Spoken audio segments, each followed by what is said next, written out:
Hoy vamos a meternos de lleno en uno de los momentos clave, de los más decisivos de la historia de México. Pero ojo, desde un ángulo que le da la vuelta a todo lo que nos han contado siempre. La idea central de este análisis es bastante provocadora, que la caída de Tenochtitlán, lejos de ser un final, fue en realidad el principio de todo. Bueno, y todo arranca con esta frase, que es cuanto menos impactante. La idea de fondo es que el mismísimo concepto de conquista, como tal, es falso. Una falsedad que, según esta visión, ha acabado por definir una identidad nacional entera, sobre la base de un trauma que, se argumenta, en realidad, nunca existió. Vale, pues vamos al primer punto clave. Tenemos que volver a mirar esa fecha, el 13 de agosto de 1521. La propuesta es dejar de verla como el día de una derrota y empezar a pensar en ella, pues casi como una fecha de nacimiento. Y aquí está la médula de todo el argumento, fíjense. Es muy sencillo. No se puede conquistar un país que simple y llanamente todavía no existe. En 1521 lo que había allí era un mosaico de pueblos, decenas de ellos, que además muchas veces estaban en guerra unos con otros. O sea que el 13 de agosto de 1521 no sería la conquista de México, sino el pistoletazo de salida, el momento en que todas esas piezas sueltas que luego formarían México empezaron a unirse. Y claro, esto nos lleva a algo súper interesante. Nos obliga a cuestionar esa imagen que tenemos todos en la cabeza, ¿verdad? La de un grupito de españoles contra todo un imperio. Pero, a ver, ¿quiénes formaban de verdad ese ejército que entró en Tenochtitlán? Pues miren la cifra, 100.000. 100.000 guerreros. Para que nos hagamos una idea, eso es una barbaridad de gente para un ejército del siglo XVI. Enorme. Pero claro, la pregunta del millón es, ¿de dónde salieron todos esos soldados? Y aquí, este gráfico lo deja clarísimo. Es que es increíble. De esos 100.000 hombres, solo unos 1.000, más o menos, eran españoles. El 99% restante eran guerreros de otros pueblos indígenas de la zona. Es que esta proporción lo cambia absolutamente todo. El relato se da la vuelta por completo. Y ojo, que no hablamos de un solo pueblo que se alió con los españoles. No, no. Fue una coalición gigantesca. Estaban los tlaxcaltecas, los texcocanos, los cholultecas, un montón de pueblos que llevaban años, a veces incluso siglos, sometidos al yugo de los mexicas. Entonces, según este análisis, su motivación no era traicionar a nadie, era liberarse. Vieron en Cortés y sus hombres una oportunidad de oro para quitarse de encima a un imperio que les freía tributos y, lo que es peor, que exigía sacrificios humanos. Así que, desde su perspectiva, la cosa cambia mucho. Ellos no estaban siendo conquistados, ellos estaban conquistando a sus propios opresores. Bueno, y todo esto nos lleva al siguiente punto. Si lo que hubo fue una guerra de liberación liderada por indígenas, entonces el resultado no pudo ser una aniquilación, fue más bien una fusión, el nacimiento de algo totalmente nuevo. Esta tabla comparativa es que es muy potente.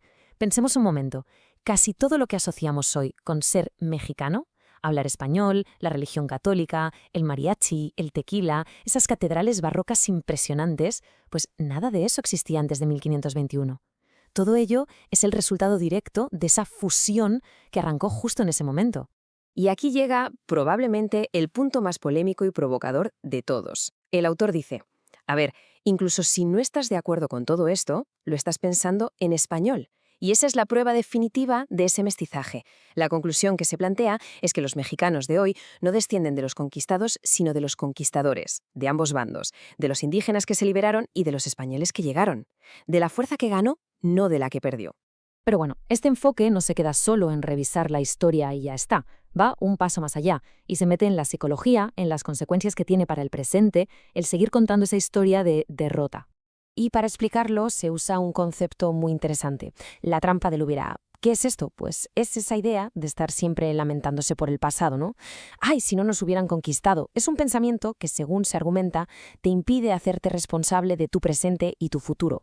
Es un mecanismo que te deja paralizado y te coloca en un papel de víctima constante.